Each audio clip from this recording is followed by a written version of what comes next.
Ladies and gentlemen, I want you to sit back, relax, and think about the first time you ever watched an anime or read a manga. What was it like? Was it, exciting, scary? How did you feel? And what led it and made it so special that you wanted to keep continuing to watch anime and eventually make decisions that would probably lead you into becoming a weeb and, potentially altering your life choices for better or worse. Well, today I plan to figure out which anime is the best starter anime for others individuals to get into anime or manga and things like that. Now, the reason I decided to make this video is because recently, a while ago, Michael B. Jordan came out with a list talking about 5 anime that he regarded as the best 5 animes for individuals to get into anime. They were Naruto, Bleach, One Piece, Dragon Ball, and Hunter x Hunter. And obviously, I have a problem with this list for a bunch of reasons, but I wanted to see my own opinions and give my own takes about why I think those are bad options to get into anime for whatever reason, and decide once and for all what is the best anime for people that aren't into anime to get into. So if you guys are excited, please do make sure to hit that like and subscribe button down below. We're very close to 150 subs, which would be awesome, and we are headed to Japan very soon. So if you guys want to watch us and vlog our experience in Japan, then do make sure to stick around. We hope y'all do enjoy the content so far. We've been loving y'all. And without further ado, let's get right into it. Alright, so as you can see, ladies and gentlemen, I've compiled this list of a bunch of the top anime that are out there right now for individuals to get into. These are very popular. These are stuff that, have been around the scene for quite a while and are also some newer stuff. So we got a good variety, all right? But let's get into some of my criteria of what I think would be a good starter anime for individuals getting into anime. Now, I think there are two main big criteria that are needed to, recommend an anime to somebody, and those are two simple things. One, I think that your first ever anime needs to be a shonen anime. The reason being is that shonen animes are very mainstream. They're catered to a very, it's particularly male audience, but they can be a very wide range of audiences. And they're very easy to get into. It has a somewhat basic plot that doesn't need too much comprehension to follow along, and it has a very straightforward story most of the time. Now, additionally, the second criteria that I have for my anime that I believe would be a good starter is that it does not have 1,000 episodes. I'm talking about One Piece, by the way. Yeah, no, I think that it is very important that an anime is very digestible. Like, so I'm thinking a 12 to 24 episode range is really good for a starter because, we want it to make sure that it's a good comparable show, something that they can, digest very easily and they like it, they go on to their next show. So that's why I think a thousand is too long. A lot of people who watch One Piece, for instance, say that just watch it, it gets good after episode 300. If I am starting anime, I'm not going to sit around and watch 300 episodes to get to apparently peak fiction, which it's not. So yeah, that's, I think, a big criteria. So honestly, right off the bat, I think that's going to eliminate all 5 of the shows that Michael B. Jordan recommended. So that's Hunter x Hunter gone, that's Dragon Ball. I'm just going to do the entire Dragon Ball series. What else do we got? Well, I think he said One Piece, obviously. He said Naruto, so that's both Naruto Shippuden and Naruto. And I think, oh, Bleach. Where's Bleach? All right, and just like that, we got rid of all 5 of our main Michael B. Jordan recommendations that he said right off the bat. So there you go. I think, hang on, I'm missing a Dragon Ball one, but I think that already is a good starting point. We want to have a show that is something that is, a lot more mainstream somewhat and is easy to comprehend and follow, and that exactly, is easy to digest. So I'm going to get rid of, next up, all the big shows that are actually more than, I'm going to say, like 25 episodes or so. So that immediately is going to eliminate some heavy hitters like Attack on Titan. But I think who knows, we might hold on to that for a second, but I'm going to go ahead and eliminate most of the bigger shows right now. And gosh, oh my god, this pains me. I didn't even realize, but I'm going to have to get rid of JoJo's. Yeah, unfortunately, I don't think JoJo's would be a peak show to start with, but it is peak. It is peak. Don't get me wrong. And I think something that would be a good note to clarify, and it's something that I want to suggest here and talk about, is that I think I'm going to be leaving in shows that they have more than 12 to 24 episodes, but that's just different seasons. So that's why I'm going to be living in like Attack on Titan, My Hero, Mob Psycho, things like that, because although there are multiple seasons, I think Mob Psycho has 3, My Hero's on season 7, they are cut up into a lot of digestible chunks. So yeah, I think I'm going to leave those in there. I'm going to see what else I'm going to cut out in the first round immediately. JoJo's is sadly gone. I'm going to do the other shows that I just haven't really watched. That's going to eliminate a lot of it. Oh, Fairy Tail, that's more than that many episodes. Okay, I think this is so far looking good for right now. Now, next up, I think unfortunately I am gonna want to eliminate sports animes next. Now, the reason being, I think that a lot of anime weeb fans, they're not really here to watch sports, right? I mean, obviously, if there are volleyball player, they watch Haikyuu, basketball, maybe Kuroko Basket, Slam Dunk, things like that. But for the regular shonen anime, I'm just gonna keep it strictly shonen based. We want to just focus on, a simple action story, so something like that. Maybe we're gonna leave in Death Note for now, though. We'll come back to that in a little bit. But I think right now I want to eliminate the sports anime next. All right, just like that, our list is already slimming down a bit. We got rid of a lot of contenders already, so I think this is where we're gonna have to start getting a little bit pickier. I think I'm gonna be getting rid of stuff that isn't solely strictly shonen. That's stuff that kind of extends out there a little bit more. So I know I've already said that shonen is my my main thing that I want to get these people to watch. So I think that is gonna unfortunately cut out stuff like Cells at Work, Food Wars. Probably I'm gonna kick out of here. Let's see what else I'm thinking of. Probably oh my gosh, I forgot how what the show's called, but that's gonna be taken out.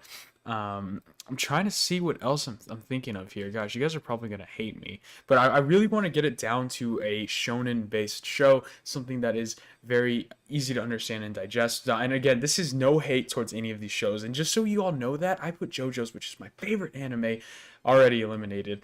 But that does not mean that I don't think any of these shows are not worth watching at all. I think all of these shows are freaking amazing. All right, so now we are down to 2 rows left. It's looking like so.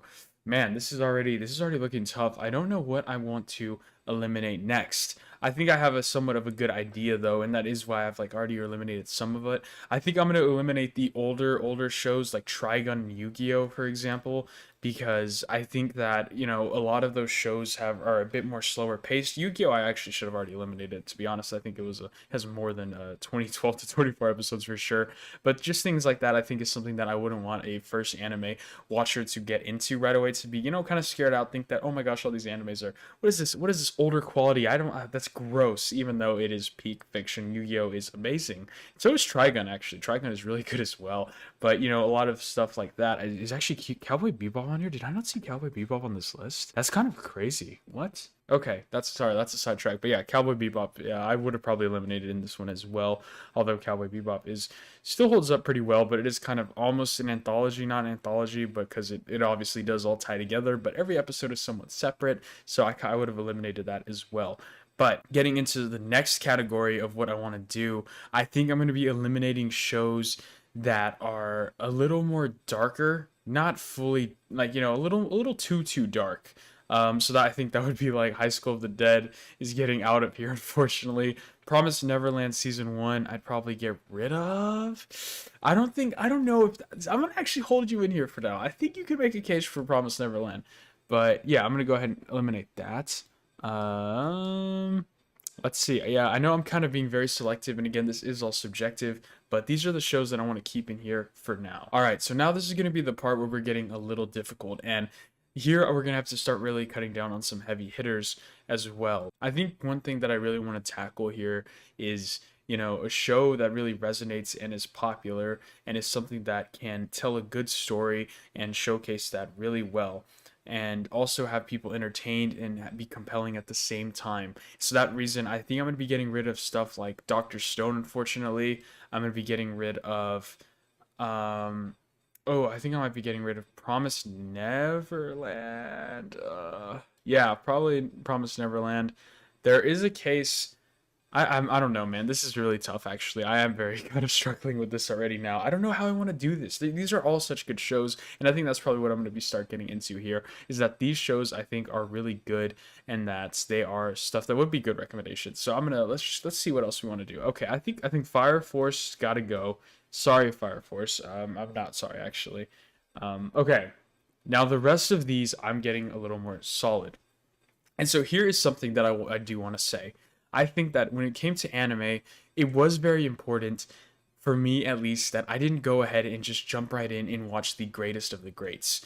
That meaning there were stuff that was out there that I knew was better, but I kind of took my time to get into it, right? I didn't immediately jump into like Attack on Titan. My first ever anime was Sword Art Online, for example, and therefore it kind of I really liked Sword Art Online at the time, and I it really kind of felt something that I could watch and was like, oh my god, this was so fun. I want to watch more stuff like this. And as a result, it kind of just kept me going, and I found stuff that was similar, if not better.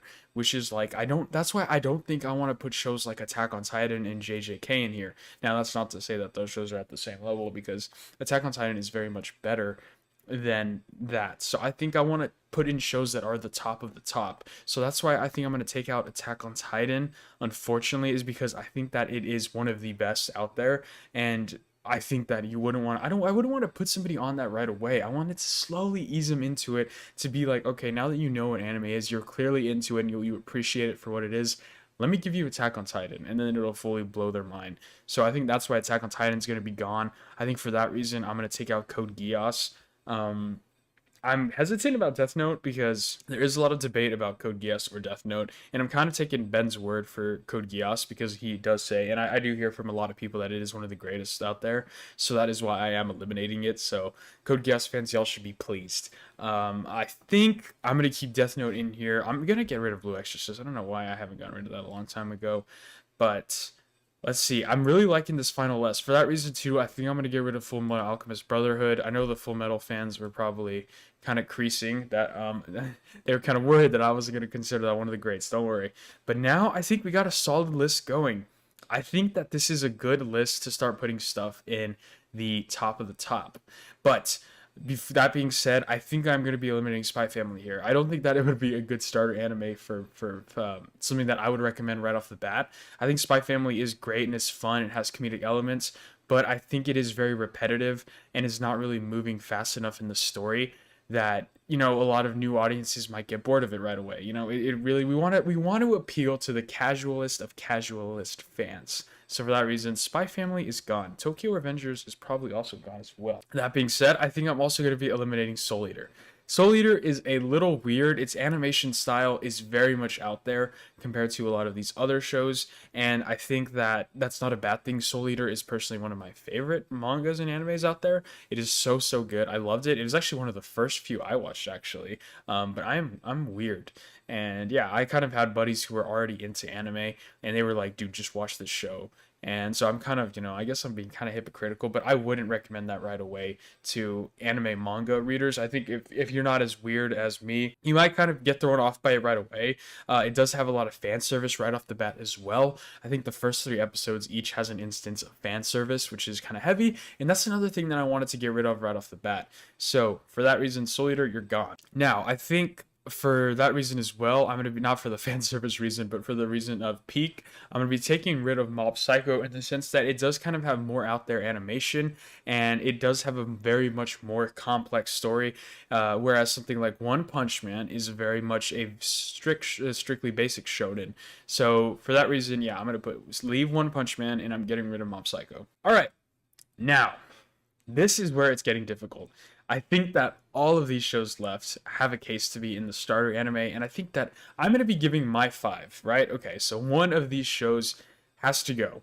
I'm going to be giving my 5 shows, just like Michael B. Jordan did for his 5, so I think these are 5 shows that I think would be great starters for anime watchers. So for that, I'm going to lock in My Hero, One Punch Man, Demon Slayer.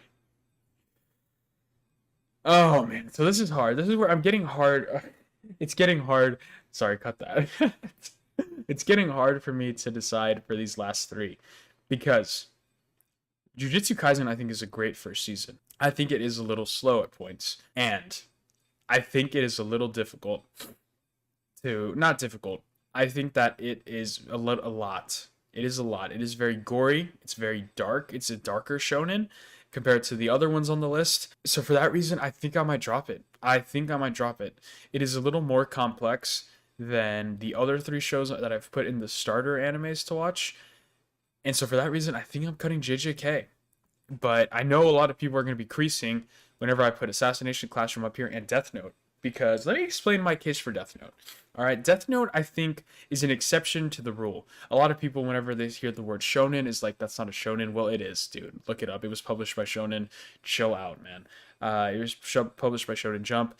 But I think that what's important to note here is that Death Note, although does kind of break a lot of the rules I've suggested already. I think that just that type of show, and I think it is a show that is so dramatic and so anime and such well pacing.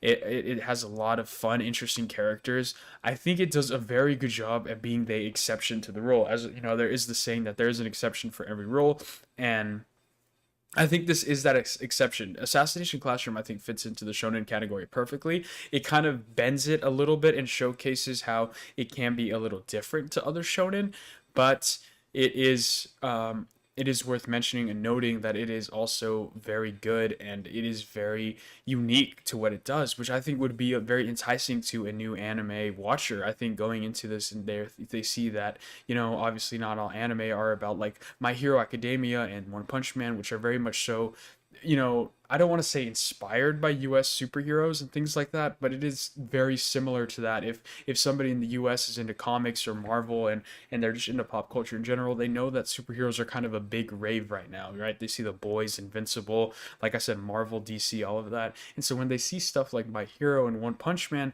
it is very similar to that superhero elements. Demon Slayer is kind of just that more classic shonen anime feel. You got, you know, your great animation, your basic story with great action sequences and beautiful animation. So that's why it's there for me. And so I think Assassination Classroom and Death Note are the two dark horses that stick out, but I think they each do a great job doing what they need to do. And I think that's the reason I'm going to be putting them in the starter anime category. So yeah, I feel pretty solid about this list. I feel good. I feel good. But yeah, guys, I hope you guys did enjoy. Let me know what you guys think. Do you guys agree, disagree? And yeah, let me know what you guys would have done differently. I'm very curious to hear what y'all's interesting takes would have been. There were a lot of shows that got cut out of this list for some reason. But yeah, for the most part, I don't think I really would have changed anything. So I think it worked out pretty well. But yeah, guys, I hope y'all enjoyed. Please do make sure to hit that like and subscribe button. And I will see you all later. Peace, guys.